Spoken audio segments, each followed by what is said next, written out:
नमस्ते साथियों, मैं हूं दीक्षेंद्र आर्य। आप देख रहे हैं मिशन आर्यवर्त।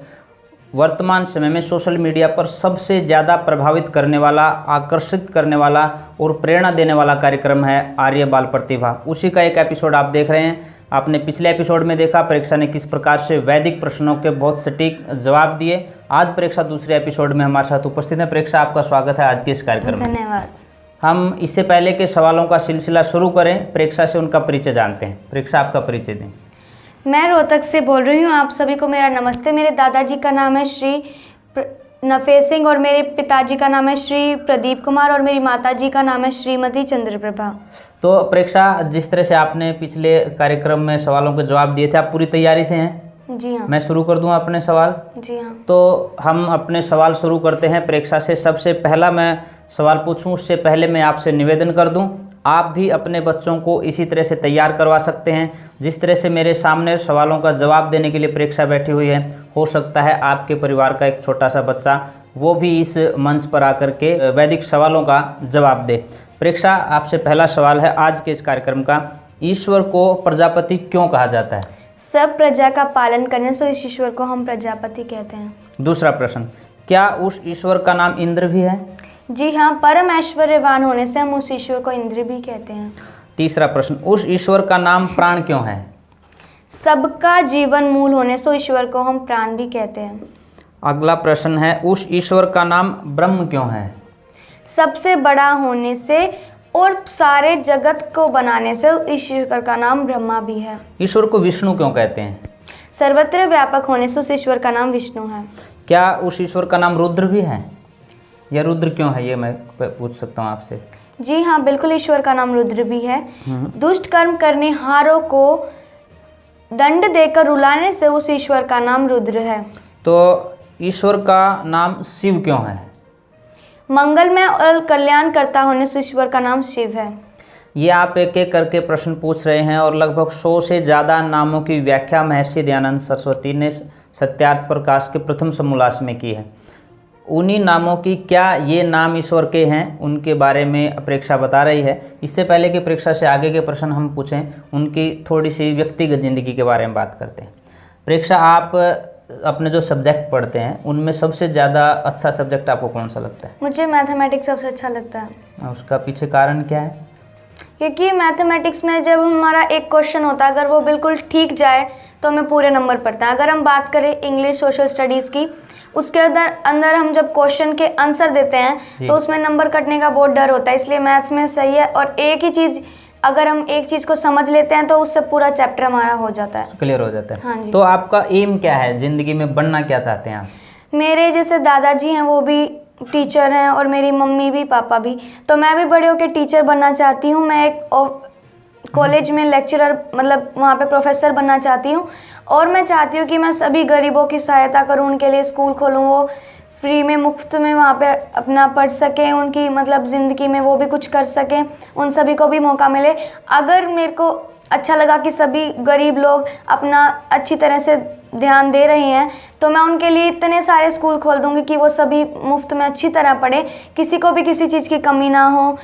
तो प्रेक्षा ने, भले ही उसकी ज़ुबान छोटी सी है लेकिन लक्ष्य और एम कितना बड़ा है, वो छोटे छोटे शब्द आपके दिल में कहीं ना कहीं जगह बना रहे थे। और आज उनके मन, मस्तिष्क, दिल और दिमाग में किस तरह के एक बीज अंकुरित हो रहे हैं कि समाज में शिक्षा के क्षेत्र में काम करना है, खास करके उन लोगों के लिए जो कहीं ना कहीं आर्थिक स्थिति कमज़ोर होने के कारण पढ़ नहीं पा रहे हैं, शिक्षा उन तक पहुंच नहीं पा रही है। उनके लिए बहुत से विद्यालय खोलने की बात कर रहे हैं। खुद वो प्रोफेसर बनना चाहते हैं क्योंकि उनके परिवार में उनके दादाजी, उनकी दादी जी, उनके पिताजी और माताजी वो भी सभी शिक्षा के क्षेत्र से जुड़े हुए हैं। ठीक है, तो प्रेक्षा, हम सवालों के सिलसिले को दोबारा से शुरू करते हैं। जी बोलिए। अगला मेरा प्रश्न है, उस ईश्वर को कालाग्नि क्यों कहते हैं? जब हमारी धरती पे प्रलय का समय आता है तो वो सभी का काल होता है और वो कालों का भी काल है, इसलिए उस ईश्वर को कालाग्नि कहते हैं। क्या ईश्वर का नाम भूमि है? जी हाँ, भूमि पर सभी जीव होते हैं, मतलब हम सभी भूत हैं, इसलिए उस ईश्वर का नाम भूमि है। ईश्वर का नाम हिरण्यगर्भ क्यों है?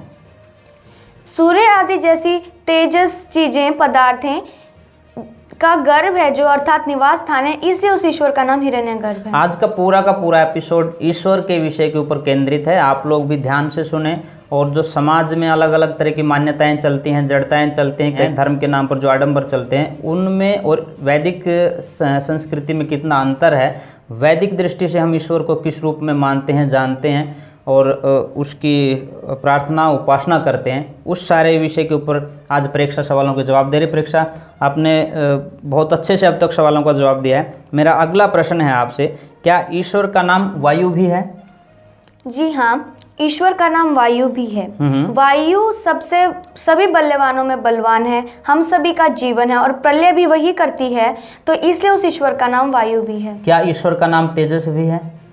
जी हाँ, वो स्वयं प्रकाश स्वरूप है और सूर्य आदि जैसी तेजस्वी लोकों को भी प्रकाशित करता है, इसलिए उसका नाम तेजस भी है। थोड़ा सा संशय दूर कर लेते हैं और प्रेक्षा से पूछते हैं, क्या परमात्मा का नाम ईश्वर भी है?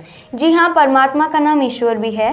उसके सत्य, विचारशील ज्ञान और अनंत ऐश्वर्य से उस परमात्मा का नाम ईश्वर भी है। क्या परमात्मा को सूर्य कहते हैं?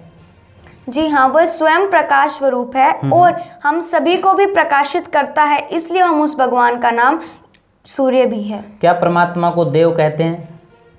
जी बिल्कुल, परमात्मा को देव भी कहते हैं। उनको जानने योग्य होने से और उनका हम सभी में वो जो व्याप्त है, इसलिए उनका नाम देव भी है। क्या ईश्वर का नाम अन्न है? जी हाँ, हम सबको भीतर रखने के लिए, हम सभी को ग्रहण करने योग्य चराचर जगत को ग्रहण करने वाले हैं, इसलिए उस ईश्वर का नाम अन्न भी है। क्या ईश्वर का नाम नारायण भी है? हाँ बिल्कुल, जैसे कि हम सभी जल और मनुष्यों का नाम नारा है, वे अयन अर्थात निवास स्थान है जिसका, इसलिए उस ईश्वर का नाम नारायण भी है। क्या परमेश्वर का नाम मंगल भी है? बिल्कुल, ईश्वर हम सभी का मंगल का कारण है और वे स्वयं मंगल स्वरूप है, इसलिए उनका नाम मंगल भी है। क्या परमेश्वर का नाम बुद्ध है? जी बिल्कुल, हम सभी के वे बोध का कारण भी हैं और वे स्वयं बोध स्वरूप हैं, इसलिए उनका नाम बुद्ध भी है। तो क्या ईश्वर का नाम शुक्र है? जी, वे अत्यंत पवित्र हैं और जिनके संग रहने से जे भी पवित्र हो जाते हैं, इसलिए उनका नाम शुक्र भी है। तो क्या परमात्मा का नाम शनिश्चर भी है? जी हाँ, वो हम सभी के अंदर धीरज से व्याप्त हैं, हम सभी के अंदर धीरज से धैर्यवान है, इसलिए उनका नाम शनिश्चर भी है। धैर्यवान होना ही शनिश्चर कहलाता है। अक्सर सड़कों के ऊपर जो बड़ी बड़ी जीवा निकाल करके पत्थर के एक मूसा बना करके लोग शनिश्चर के नाम से डराते हैं, वो शनिश्चर नहीं है। वास्तव में परमात्मा का नाम क्या है, वो प्रेक्षा ने हमारे सामने रखा है। 1 2 3 प्रश्न आज के इस एपिसोड के बचते हैं। प्रेक्षा से इसी बीच में एक व्यक्तिगत प्रश्न पूछ लेते हैं, आप क्या खाते पीते हैं पूरे दिन में? मैं सुबह शेक पी के अपनी क्लासेस अटेंड करती हूँ, उसके बाद सुबह का खाना खाती हूँ, उसके बाद फिर बीच में फ्रूट भी खा लेते हैं, जैसे तरबूज, खरबूज जैसे, और उसके बाद हम रोटी खा लेते हैं, फिर से वही शेक हो जाता है, फिर रात का खाना। काफ़ी खाते पीते हो, इसका मतलब तो आप ये कह सकते हैं आप खाते पीते घर से हो, है ना? तो ठीक है। प्रेक्षा ने सामान्य स्थिति में बताया जिस तरह से घरों में रहते हैं बच्चे, और आजकल तो लॉकडाउन चल रहा है, खाली रहते हैं, तो उन्होंने अपनी दिनचर्या बताई है। अगला प्रश्न मैं आपसे कर रहा हूँ प्रेक्षा, क्या परमेश्वर को राहु भी कहते हैं? जी हाँ, वह एक अनंत स्वरूप है और जिसके स्वरूप में दूसरा कोई पदार्थ संयुक्त नहीं है, और वह सभी दुष्ट कर्म करने हारों को छोड़ने वाला है और उन दुष्ट कर्म करने हारों से अन्यों को भी छुड़ाने वाला है, इसलिए उनका नाम राहु है। प्रेक्षा, आपसे आज के इस कार्यक्रम का अंतिम सवाल पूछ रहा हूँ, क्या उस परमेश्वर का नाम यज्ञ भी है? जी हाँ, वह जगत के सभी पदार्थों को संयुक्त करता है और ब्रह्मा से लेकर सभी ऋषि मुनियों का पूज्य था, है और रहेगा, इसलिए उस ईश्वर का नाम यज्ञ है। तो परमेश्वर को यज्ञ भी कहते हैं। ये था आज का अंतिम प्रश्न, प्रेक्षा ने उसके बारे में बताया। प्रेक्षा, आप आज के इस कार्यक्रम में आपको कैसा लगा? सबसे पहले तो ये बताएं। मुझे बहुत अच्छा लगा, क्योंकि सभी कुछ लोग जिनको वो लोग इससे चाहते भी होंगे कि उनके बच्चों को भी याद हो, और हमारी फिर इससे वैदिक संस्कृति भी बढ़ेगी और सभी खुश होंगे ऐसे छोटे छोटे बच्चों को ऐसे देखकर। तो आप क्या कहना चाहेंगे, जो बच्चे हैं, जो छोटे हैं, जो इस कार्यक्रम को देखते हैं, उन छोटे बच्चों को क्या प्रेरणा देंगे कि वो भी प्रश्न याद करें वो भी कार्यक्रम में शामिल हों, ऐसा कुछ कहना चाहेंगे?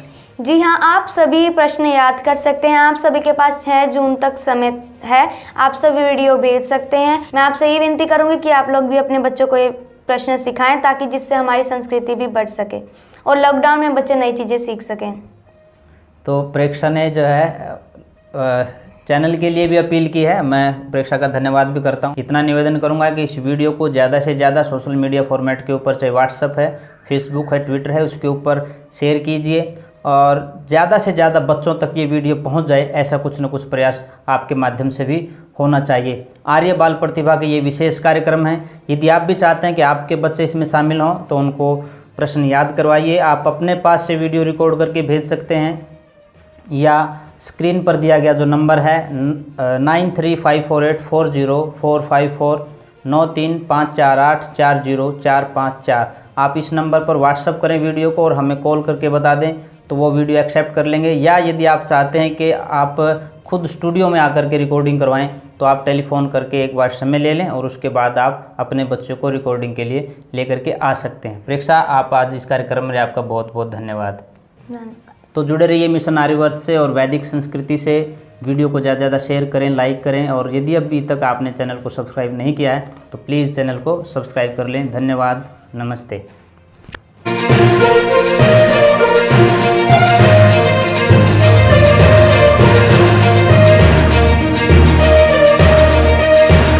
लेकिन जब यक्ष ने युधिष्ठिर से पूछा था कि साधु किसे कहते हैं तो उसने क्या जवाब दिया था? जो सबका भला चाहता हो वह साधु कहलाता है। तो वेदों की रचना 1,96,8,53,118 वर्ष पूर्ण हुई थी। आर्य बाल प्रतिभाएं हैं और आप समझते हैं कि आपके बच्चे भी इस तरह की प्रतियोगिता में भाग ले सकते हैं, या उनको कोई गीत, उनको कोई भजन या गीता के श्लोक याद हैं, संध्या और हवन के मंत्र याद हैं, तो आप उनकी रिकॉर्डिंग करके हमारे पास भेजिए। यदि आप चाहते हैं कि आप उनको हमारे यहाँ स्टूडियो में लेकर के आएँ तो हमारे से संपर्क करके टेलीफोन के द्वारा समय लें और रिकॉर्डिंग करने के लिए यहाँ आएँ। वीडियो को ज़्यादा से ज़्यादा शेयर करें, social media format WhatsApp, Facebook और ट्विटर पर ज़्यादा से ज़्यादा शेयर कीजिए और अपने बच्चों तक वैदिक संस्कृति के इस प्रयास को पहुँचाएँ। धन्यवाद, नमस्ते।